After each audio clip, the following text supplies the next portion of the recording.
তো আমরা আজকের পর্বের একটা নতুন জায়গায় যাব। তো এই জায়গাটায় আসলে বন্য প্রাণী পাখি মানে বৈচিত্র্যময় পাখি পাওয়া যায়, যা আসলে প্রকৃতি থেকে বিলুপ্তি হয়ে যাবে বলে এরা সংরক্ষণ করে রেখেছে। আমি 1 মিনিট আপনাদের দেখানোর চেষ্টা করব যে এইখানে কীরকম পাখি পাওয়া যেতে পারে বা এই সাইনবোর্ডটা আসলে কী কারণে লাগানো। আসলে পাখি বলতে এরকম কিছু কিছু পাখি পাওয়া যায় এখানে, ঈগল, যা আমরা বাংলা ভাষায় চিল বলে থাকি আর কি, সাধারণ মানে গ্রামের ভাষায়।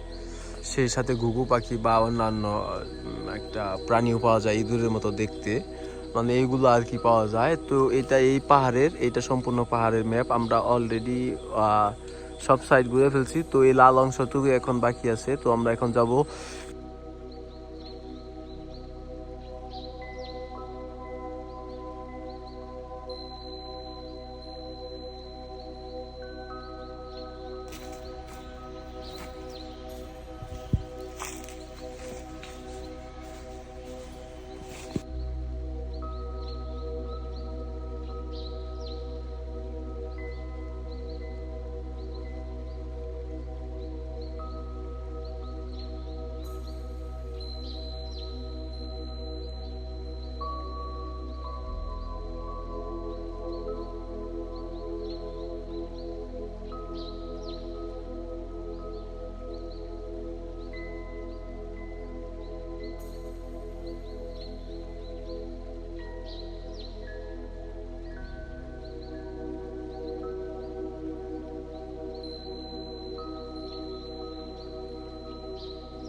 আর একটা পর্যায়ে। আমরা এখানে আসছি, এখানে আসার পর দুইটা জায়গার ব্যবস্থা আছে এখানে।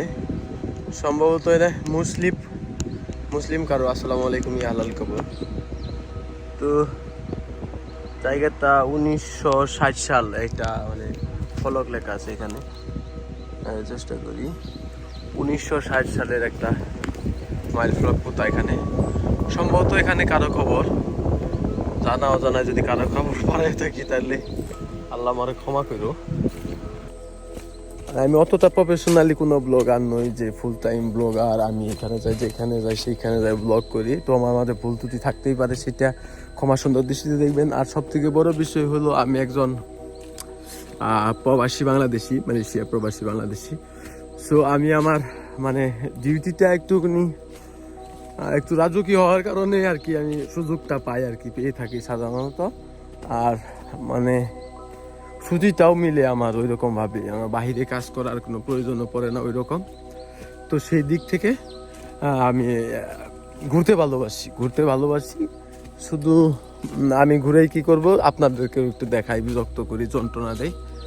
তো চলুন দেখে আসি কীরকম হয়। আর এই শত বর্ষী গাছ এইখানে এই বনে, তার মাঝে আবার অনেকগুলা গাছ মানে বৃক্ষরোপণ করে রাখছে এরা, যে সম্ভবত এগুলা কি বলে গর্জন গাছ এরকম কিছু একটা হবে। আমাদের ওইখানেও পাওয়া যায় এরকম গাছের, একদমই যে রেয়ার তা নয়। তবে এখানকার গাছগুলা কি মানে কাটার কেউ নাই, গভর্নমেন্টের উপরে আপনার কোনো শক্তি কাজ করার কোনো সম্ভাবনা নাই। আর তো এই দিক সেই দিক থেকে এক কথায় যে জায়গাটা অনেক সিকিউর থাকে, গাছপালাগুলোও সিকিউর থাকে, এরা পরিবেশকে অনেক ভালোবাসে। এই জঙ্গলের মধ্যে খুব যে একটা মানে বাড়তি ময়লা তা পাওয়া যাবে না।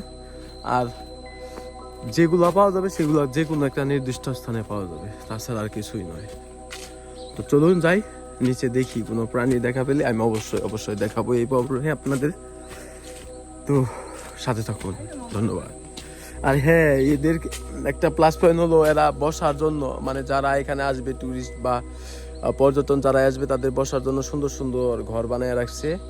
এইখানে কোনো সভাপতি সেক্রেটারি নাই। তো এখানে পর্যটনরা আরামে এসে থাকতে পারবে, একদম সেফ। কেউ এসে কর দিবে না, কেউ এসে চাঁদা তুলবে না, কেউ এসে ডিস্টার্বও করবে না। নেটওয়ার্ক তো আসলেই নাই। হ্যাঁ, ফোনে নেটওয়ার্ক তো নাই না, দেখানোর কোনো সিস্টেম আছে? একদম আউট অফ নেটওয়ার্ক, সমুদ্রের মাঝামাঝি অবস্থায়। লাইট হাউস আমরা পিছনে ফেলে চলে আসছি। আর আমি জানি না সামনে কেমন বা কীরকম, এর আগেও কখনো যাওয়া হয় নাই। এখানে রাস্তা অনেকগুলো দেখা যায় সঠিক, আর সমস্যা নেই, আমরা যাবো, দেখবো এবং দেখানোর চেষ্টা করবো, সাথেই থাকুন। আসলে কোনো সুন্দরী সহজালভ্য নয়, সব সুন্দরের পিছনে আপনার নিজস্ব একটা পরিশ্রম, শ্রম ও ব্যয়বহুলতার বিষয় থাকে। আর এখানে যেখানে আমরা আসছি, এখানে ব্যয়বহুলতা তেমন নেই, তবে এখানে আমাদের শারীরিক শ্রম গেছে। আর সব থেকে বড় কথা হলো মানুষের অসাধ্যের বাইরে কিছু নেই। এই এত বড় জঙ্গল, এটাতে কাইটে এখানে পর্যটন কেন্দ্র বানিয়ে রাখছে। আর এখানে সমুদ্রের গর্জনটা অনেক অসাধারণ। তো আসুন আরেকটু সামনে যাই, আর তারপরে আমরা দেখি এখানে ভিউ কেমন হয়। আর ওয়াও, মাইন্ড ব্লোয়িং।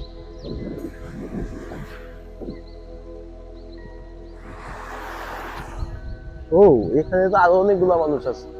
তো আমরা যে এখানে তা নয়, আমরা ছাড়াও আরো কিছু লোক আছে এখানে যারা ভ্রমণ পিয়াসু, বিভিন্ন দেশ থেকে বা পৃথিবীর আদ্য প্রান্ত থেকে চলে এসেছে তারা দেখার জন্য।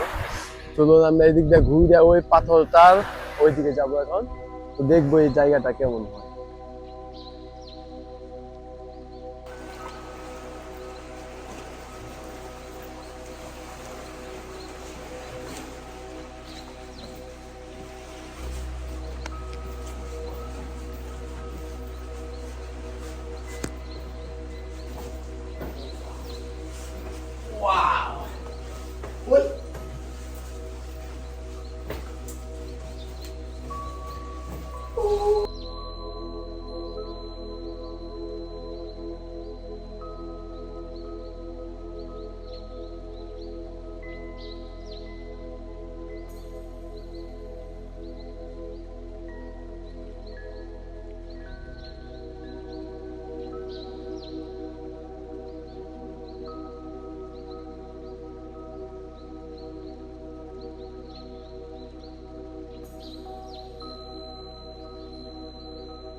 অসম্ভব সময় ধরে আমরা হাঁটতেছি এই অচেনা অজানা জঙ্গল ধরে।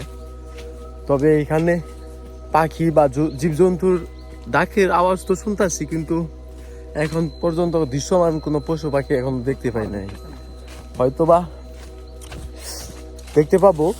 আর হ্যাঁ হ্যাঁ, আসার পথে কয়েকটা বানরের সাথে দেখা হয়েছিল। বানরগুলা মোটামুটি কিউট ছিল, কিন্তু সেইগুলা তো আমাদের প্রচুর চতুর, মানে একদম বুদ্ধিমান বুদ্ধিমান বানর। আর এইখানে সম্ভবত একটা নলকূপের ব্যবস্থা ছিল, নলকূপ। হ্যাঁ, ভালো থাকে না মানে মানে তোমার হলো ব্রিজের ব্যবস্থা করছিল, এই যে ব্রিজটা ধসে পড়ছে, বুঝছো নি, কাঠের ব্রিজের ব্যবস্থা করছিল, তাছাড়া কিছু না। তবে চলেন যাই, দেখি কেমন কি একটা বিষয় থাকতে পারে, বা কোনো পশু পাখির সাথে দেখা হয় কি না হয়। যদি হয় অবশ্যই অবশ্যই আমি দেখানোর চেষ্টা করব। তো এই পর্বের চূড়ান্ত পর্বে আইসে এখানে আমরা শুধু একটা পরিত্যক্ত বীজ পেয়েছি। তো এই পাশে তেমন কোনো কিছুই নেই, এই শুধু এই বিশাল আকারের শতবর্ষী গাছটা ছাড়া। আর এই আমার উপরে ঠিক উপরে একটা ওয়াশরুম আর এলো গোসল দেওয়ার জায়গা হয়তো বা ছিল, নামাজের রুম ছিল। তো এইগুলা বাদে আর কোনো কিছু এখানে অক্ষত নাই, সবগুলাই ক্ষত বিক্ষত হয়ে গেছে, হানসুর হয়ে গেছে, ভাঙচুর হয়ে গেছে। আর এগুলাকে মানুষ হয়তো বা পরিত্যক্ত করছে, আর পরবর্তীতে আর এইগুলারে কেউ কখনো রিপেয়ার করে নাই, এই হলো কাহিনী। তো আর পাখির সাথে আমাদের দেখা হয় না, শুধু এরকম মানে মোটা মোটা শতবর্ষী গাছপালাই দেখা পেয়েছি, আর কিছু নাই এখানে। আর অন্যথায় এখানে ছোটখাটো পাখিদের মানে থাকার জায়গাও হতে পারে, হয়তোবা ছিল, এখন সেগুলো ভাঙচুর হয়ে গেছে, দেখশনের কেউ নেই। তো এই স্থানটা আমরা এখন পরিত্যক্ত ঘোষণা করতেছি, মানে আমরাও পরিত্যাগ করতেছি এই জায়গা থেকে, মানে অযথায় আসছি আমরা। তো এই পর্বে আমরা শুধু কয়েকটা বানরের সাথেই দেখা করতে পেরেছি। Mission unsuccessful. সকলকে নববর্ষের শুভেচ্ছা। সকলের নববর্ষ শুভ হোক, শান্তিময় হোক, সেই সঙ্গে আনন্দময় হোক বাংলা নববর্ষের উদযাপন। ভালোবাসা নেবেন, ভালোবাসা গ্রহণ করবেন, সেই সঙ্গে সকলের সুস্থতা ও দীর্ঘায়ু কামনা করি। আমি জুনায়েদ জুলহাস, দেখা হবে নতুন কোনো সময়ে। আল্লাহ হাফিজ।